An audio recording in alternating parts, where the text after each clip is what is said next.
آپ اکیلے اپنی چارپائی پہ بستر کے اندر منہ دے کے بھی درد سے کہیں گے نا معاف کر دے تو وہ تو مہربانی بڑا ہے۔ میرے نبی پاک صلی اللہ علیہ وسلم مثال دیتے ہیں، فرمایا ایک آدمی صحرا میں جا رہا، صحابہ سے حضور خطاب کر رہے ہیں، فرمایا ایک آدمی صحرا میں جا رہا تھا، اس نے اپنی اونٹنی پہ کھانا پانی پیسے ہر چیز رکھی ہوئی تھی، صحرا تھا بہت بڑا، درمیان صحرا کے گیا تو تھوڑا سا سستانے کے لیے آرام کرنے کے لیے اونٹنی سے نیچے اترا۔ اب اس نے اونٹنی کی لگام اونٹنی کی نکیل اپنے سرہانے کے نیچے رکھی، ہاتھ کے ساتھ پکڑی اور سو گیا۔ تھوڑی ہی دیر کے بعد جب اس کی آنکھ کھلی تو دیکھا اونٹنی غائب ہے۔ صحرا میں وہ پیدل نہ آگے جا سکتا ہے نہ پیچھے جا سکتا ہے، نہ دائیں نہ بائیں، کھانے کو روٹی نہیں، پینے کو پانی کا قطرہ نہیں، تھوڑا ادھر بھاگا ادھر بھاگا، تھک گیا۔ کریم محبوب فرماتے ہیں وہ پوری طرح نڈھال ہو گیا اور مایوس ہو گیا، معاذ اللہ، مایوس ہو کے دوبارہ اسی جگہ آ کے لیٹ گیا جہاں پہلے لیٹا تھا، انتظار کرنے لگا کہ اب موت ہی آئے گی، آخری وقت ہے، اب نہ میں پیدل یہ صحرا کراس کر سکتا ہوں، نہ پیچھے جا سکتا ہوں، نہ کھانا ہے نہ پانی ہے، سوائے موت کے کوئی سہارا نہیں۔ حضور فرماتے ہیں وہ رستے میں دوبارہ لیٹ گیا، اچانک اس نے رخ بدلا تو اونٹنی سامنے کھڑی تھی۔ حضور نے صحابہ سے پوچھا بتاؤ نا اسے بھلا کتنی کو خوشی ہوگی؟ یا رسول اللہ جسے نئی زندگی مل گئی ہے۔ آپ دیکھیں نا سارے ڈاکٹروں نے کہہ دیا کہ اس کے تو گردے معدہ جگر ہر چیز ختم ہے، گھر لے جاؤ خدمت کرو، ہر طرف پریشانی ہے۔ وہ بندہ بھی سمجھ گیا ہے کہ آخری وقت آ گیا، کل جاؤں پرسوں جاؤں، تیاری ہو گئی، سب لوگ آ گئے، باہر والے بھی آ گئے، یہ ماحول ایک عجیب رنگ اختیار کر گیا۔ اچانک ایک ڈاکٹر نے آ کے کہا نہیں نہیں غلطی لگ گئی تھی۔ مجھے بتائیے انداز کیا ہوتا ہے؟ بغیر دوائی کے بندہ اٹھ کے کھڑا نہیں ہو جاتا، او میں تو بچ گیا ہوں۔ نبی پاک صلی اللہ علیہ وسلم فرمانے لگے اس کی اونٹنی مل گئی، بتاؤ بھلا اسے کتنی خوشی ہوگی؟ یا رسول اللہ وہ تو دوبارہ دنیا میں آ گیا۔ حضور فرمانے لگے اسے کچھ بھی خوشی نہیں ہوئی۔ جب کوئی رب کا گناہگار بندہ آ کے توبہ کرتا ہے، رب کو اس سے کئی گنا زیادہ خوشی ہوتی ہے۔ میرا بندہ آ گیا ہے، میرا بندہ آ گیا ہے، میرے گھر آ گیا۔ اس نے آنسو بہائے ہیں، اس نے کہا اللہ میں تیرا ہی ہوں، تیرا ہی رزق کھاتا ہوں، تیری ہی زمین پہ رہتا ہوں، تیرے نام سے میری سانسیں چلتی ہیں۔ وہ آ گیا۔ فرمایا اس اونٹنی والے سے زیادہ رب کو خوشی ہوتی ہے جب گناہگار آ کے توبہ کرتا ہے۔ گناہگاروں کے آنسو اس کی بارگاہ میں بڑے مقبول ہیں، لیکن ہم رسم ادا کرتے ہیں، توبہ نہیں کرتے، ہم اپنے آپ کے ساتھ دھوکہ کرتے ہیں، جھوٹ بولتے ہیں۔ اللہ تبارک و تعالی اپنے بندوں کے حق میں رحمت والے فیصلے کرتا ہے، درگزر والا معاملہ فرماتا ہے۔ جگہ جگہ قرآن مجید میں اللہ تعالیٰ نے اپنے بندوں پر رحمت کرنے کا ذکر فرمایا ہے۔ ان اللہ یغفر الذنوب جمیعا، فرمایا بے شک رب تمہارے سارے ہی گناہ معاف فرما دے گا، تم نا امید نہ ہونا، وہ معاف کر دے گا تمہیں۔ قرآن مجید میں فرمایا ان اللہ بالناس لرؤوف الرحیم، بے شک اللہ اپنے بندوں پر بڑا ہی مہربان اور نہایت ہی رحم کرنے والا، رؤوف اور رحیم ہے، بڑا مہربان ہے، کرم فرماتا ہے۔ اللہ تعالیٰ اپنے بندوں سے بڑا جلد راضی ہو جاتا ہے۔ ماں پیار کرتی ہے اپنے بچے سے، لیکن وہ ناراض بھی ہو جاتی ہے بعض چیزوں پہ، بعض معاملات اس کا دل بھی دکھاتے ہیں، بعض جگہ وہ رو کے یہ بھی کہتی ہے کہ تو نے میری محبت کا کوئی نتیجہ نہیں مجھے دیا، میری ساری کمائی تو نے ضائع کر دی۔ والد بہت ساری جگہوں پہ ناراض ہوتا ہے، شکوہ کرتا ہے، کہتا ہے میری بیماریوں کی، پریشانیوں کی، بڑھاپے کی، کمزوریاں کا سبب بیٹے تو ہی بن گیا، یہ ساری تکلیفیں تو ٹھیک ہو جائیں تو میری شاید عمر بھی بڑھ جائے، صحت بھی ٹھیک ہو جائے، میں زیادہ دیر جوان رہ سکوں۔ ناراض ہوتے ہیں ماں باپ، اسی طرح ماں باپ راضی بھی ہو جاتے ہیں، وہ بڑی جلدی راضی ہو جاتے ہیں۔ میں اکثر کہتا ہوں کہ والد کو راضی کرنے میں 5-7 منٹ لگ جاتے ہیں، اماں تو 1.5-2 منٹ میں راضی ہو جاتی ہے۔ ابا جی کو 5-7 منٹ لگتے ہیں، کئی دفعہ کہنا پڑتا ہے، کوئی دلائل دینے پڑتے ہیں، لیکن والدہ کے لیے تو کچھ بھی نہیں، آپ نیلا جا کے پیروں میں بیٹھ ہی جائیں، کچھ بھی نہ کریں، آپ پورا روئیں نہ رونے والا منہ ہی بن جائے تو اماں تو نرم ہی نرم ہے، جس وقت جو مرضی آپ کرا لیں ہو گیا۔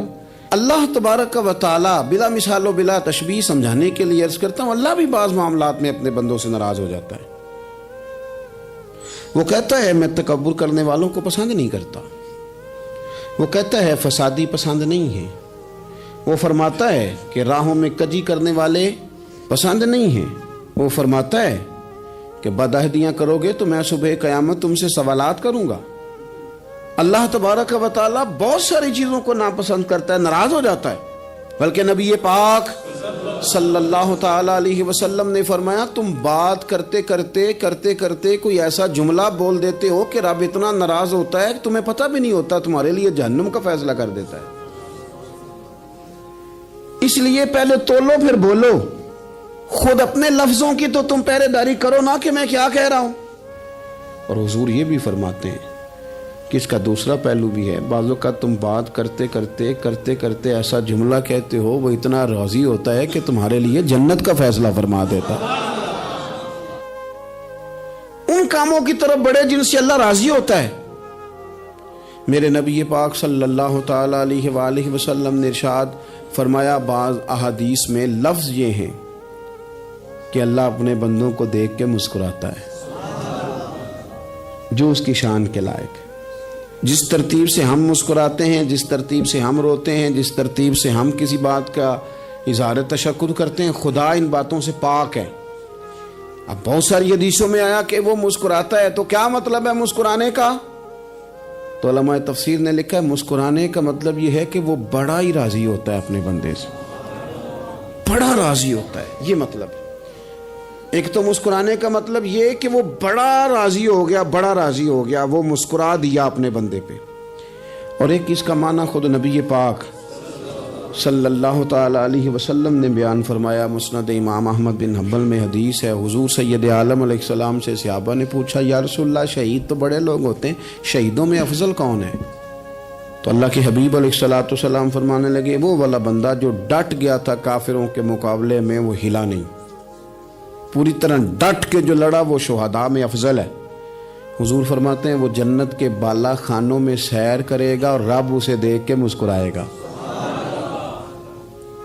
رب اسے دیکھ کے مسکرائے گا، اللہ تعالیٰ مسکراتا ہے اسے دیکھ کے۔ اور اگلے جملے میں حضور نے وضاحت کر دی، فرمایا جب رب دنیا میں کسی پر مسکراتا ہے نا تو اس کا معنی یہ ہے کہ قیامت میں پھر اللہ اسے حساب کوئی نہیں لے گا۔ جس پر اللہ دنیا میں مسکرا دیا اس سے کوئی حساب، تو وہ کام ڈھونڈنے چاہیے نا جس سے اللہ مسکرائے۔ چھوٹا بچہ بھی ناراض نہ ہو تو وہ چیزیں وہ ڈھونڈتا ہے کہ اس کو کیا پسند ہے، چاکلیٹ لے جاؤں، فلاں چیز لے جاؤں، آئس کریم لے جاؤں۔ تو ایک بچے کے لیے، گھر کے لیے، سربراہ کے لیے اتنی محنت کرتے ہو تو وہ کام بھی ہمیں ڈھونڈ کے تلاش کرنے چاہیے نا جس سے رب راضی ہوتا ہے، اللہ راضی ہوتا ہے۔ بتاؤں وہ کون کون سے کام ہیں؟ نبی کریم صلی اللہ تعالی علیہ وسلم نے ارشاد فرمایا 3 لوگ ہیں جنہیں دیکھ کے رب مسکراتا ہے۔ یا رسول اللہ صلی اللہ علیہ وسلم وہ کون کون سے؟ تو محبوب فرمانے لگے ایک وہ بندہ ساری مخلوق سوئی ہے، آدھی رات ہے، رات کا پچھلا پہر ہے، اس نے اٹھ کے وضو کر لیا، مصلی پہ کھڑا ہو گیا خدا کی یاد میں، فرمایا اسے دیکھ کے رب مسکراتا ہے جو اس کی شان کے لائق ہے، مسکراتا ہے اللہ۔ یہ تو سونے کا ٹائم تھا، یہ تو گہری نیند آنے کا وقت تھا، رات کا پچھلا پہر۔ اور سننا میرے بھائی، میرے نبی پاک صلی اللہ تعالی علیہ وسلم فرماتے ہیں جب مسلمان نماز کے لیے صفیں بناتے ہیں نا، ترتیب لگ رہی ہوتی ہے، اب اللہ کی بارگاہ میں کھڑے ہوں گے، قیام کریں گے، رکوع کریں گے، سجود کریں گے، فرمایا جب مومن صفیں بناتے ہیں تو رب دیکھ کے مسکراتا ہے، مسکراتا ہے۔ کمال ہو گئے عروج بندگی کا، جب بندے کو دیکھ کے رب مسکرائے، خدا بندے سے خود پوچھے بتا تیری رضا کیا ہے، مسکراتا ہے۔ اور میرے نبی پاک علیہ السلام فرماتے ہیں جب مجاہد جہاد کے لیے صفیں سیدھی کرتے ہیں، آج تو یہ رب کے نام پہ مرنے ہی آ گئے، یہ صفوں میں کھڑے ہوں گے، ترتیب سے لڑیں گے، ترتیب سے گلا کاٹیں گے کافروں کا یا شہادت لیں گے۔ فرمایا جب جہاد کے لوگ صفیں بناتے ہیں تو رب انہیں دیکھ کے مسکراتا ہے، کتنے نصیبوں والا وہ بندہ ہے جسے دیکھ کے مسکرا دیا. او یار کبھی تیرا بیٹا تیرے سامنے مسکرائے نا چھوٹا تو تیرا دل باغ باغ ہو جاتا ہے. تیری ماں بیمار کسی ایک دن صحیح طرح ہنس پڑے تو طبیعت خوش ہو جاتی. مجھے بتاؤ نا جس کا رب بھی اسے دیکھ کے ہنس پڑے جو اس کی شان کے لائق ہے. کیا اس بندے کے نصیبیں ہیں, کیا اس کے مقدر ہیں. آپ اس مقام پر اپنے آپ کو لائیں. اب دیکھیں نا یہ حدیث آپ نے سن لی. اب ہم نے نا اس طرح صفحے نہیں بنانے جس طرح ساری دنیا. اب ذرا صفحے بھی شوق سے بنائیں گے. آپ ذرا تھوڑا سا شوق پیدا کریں گے. بھئی یہ تو میں وہ کام کرنے لگا ہوں جسے دیکھ کے رب مسکراتا ہے. نبی پاک صلی اللہ علیہ وسلم نے فرمایا جب کوئی بندہ توبہ کرتا ہے نا, ہم توبہ کا رٹا لگاتے ہیں, یا اللہ میری توبہ یا اللہ. اور توبہ کا تو مطلب یہ ہے کہ پچھلے گناہوں سے پکی توبہ, آج کے بعد یہ غلطی نہ کرنے کا پکا وعدہ. آج کے بعد رشوت تو نہیں نہ لے گا, ملاوٹ تو نہیں نہ کرے گا, یہ توبہ ہے. اور اگر سارے کام اسی طرح کرنے تو پھر یہ توبہ کا رٹا ہے, جتنا مرضی لگاؤ. حضرت علی بن ربیعہ رضی اللہ تعالیٰ عنہ فرماتے میں مولا علی کے ساتھ تھا, مقام حرہ کی طرف جا رہے تھے. حضرت علی نے ہاتھ اٹھا کے دعا مانگی ہماری تعلیم کے لیے, ورنہ حضرت علی ہم صحابہ کو محفوظ عن الخطا تو مانتے ہیں نا. ہاتھ اٹھا کے کہا اے اللہ ہمارے گناہ بخش دے, تیرے علاوہ کوئی معاف کرنے والا نہیں. اور پھر حضرت علی آسمان کی طرف دیکھا اور دیکھ کے نا حضرت علی بن ربیعہ کو تو مسکرائے. حضرت علی بن ربیعہ کہنے لگے حضور مسکرائے کیوں ہو؟ فرمانے لگے ایک دن میں حضور کے ساتھ اسی طرح آیا تھا, اسی طرح حضور نے دعا فرمائی تھی ہماری تعلیم کے لیے, اور پھر حضور مجھے دیکھ کے مسکرائے تھے اور فرمایا جب کوئی بندہ رب کی بارگاہ میں اس طرح استغفار کرتا ہے تو رب مسکراتا ہے اور مسکرا کے فرماتا دیکھ لو میرے بندوں کو پتا ہے کہ میرے علاوہ معاف کرنے والا کوئی نہیں. انہیں پتا ہے, تم اس کی بارگاہ میں رجوع تو لاؤ, آؤ تو صحیح دو آنسو لے کر. اقبال کہتے ہیں کہ موتی سمجھ کے شان کریمی نے چن لیا, قطرے دو گرے میرے ار کے انفال کے. دو میں نے آنسو بہائے تھے تو اس کے کرم نے تو موتی سمجھ کے چن لیے. سنو نا حضور اس استغفار کو اللہ کو یار رات کو توبہ کر کے سونا چاہیے. ہمیں کچھ غلطیاں ہم کرنا نہیں چاہتے پر ہم سے ہو جاتی ہیں, کچھ دل ہم توڑنا نہیں چاہتے پر وہ ٹوٹ جاتے ہیں, ہماری مجبوری ہوتی ہے ٹوٹ جاتے ہیں. رات کو اس کی بارگاہ میں ہاتھ باندھ کے کشکول طلب دراز کر کے خوب استغفار پڑھنا چاہیے کہ مالک بندے ہیں نا کیا کریں, خدا را خیال کریں. دنیا روٹتی ہے تو روٹ جائے, رب رسول ناراض نہ ہونے پائیں, اس کا خیال کریں. حضور فرماتے ہیں وہ مسکراتا ہے, اسے خوشی ہوتی ہے جب کوئی اس کا بندہ اس کی طرف رجوع کرتا ہے. میرے عزیزو رسول پاک صلی اللہ تعالی علیہ وسلم نے ان لوگوں کے تذکرے کیے جنہیں دیکھ کے رب مسکراتا ہے. نبی پاک صاحب الاخلاق صلی اللہ تعالی علیہ وسلم فرماتے ہیں, مسند امام احمد بن حنبل دیکھیے, فرمایا رب اس وقت بڑا ہی مسکرائے گا جب قاتل بھی جنت میں جائے گا, مقتول بھی جنت میں جائے گا. یا رسول اللہ مقتول تو گیا, یہ قاتل کیسے چلا گیا؟ حضور فرماتے ہیں جائے گا, اور جائے گا اور رب مسکرائے گا جو اس کی شان کے لائق ہے. یا رسول اللہ کس طرح؟ تو نبی پاک صلی اللہ علیہ وسلم فرمانے لگے اس نے ایک مومن کو قتل کیا تھا, وہ شہید ہو کے جنت میں چلا گیا. اب اللہ نے بعد میں اسے توبہ کی توفیق دے دی. پہلے اس نے کلمہ پڑھا, پھر یہ میدان میں اترا, کافروں سے لڑا, یہ شہید ہوا, رب نے اسے بھی جنت دے دی. قاتل بھی جنت میں, مقتول بھی جنت میں. اور بات اتنی انوکھی ہے کہ رب دیکھ کے مسکرا رہا ہے جو اس کی شان کے لائق ہے. ہم جلدی میں ہیں, ہم انتظار نہیں کر رہے کہ شاید توبہ کر جائے, ہم انتظار نہیں کر رہے. لیکن میرے عزیز اتنی جلدی نہ کریں. سوچوں کا صاف ہونا, ذہنوں کا پاک ہونا, اور لوگوں کے بارے میں گمان کا اچھا ہونا. آپ کسی نفسیات کے ڈاکٹر کے پاس چلے جائیں, اسے کہیں ٹینشن بڑی ہے. میں ان کے مضامین پڑھتا رہتا ہوں, وہ سب سے پہلا سبق آپ کو یہ پڑھائیں گے کہ اچھا سوچا کریں.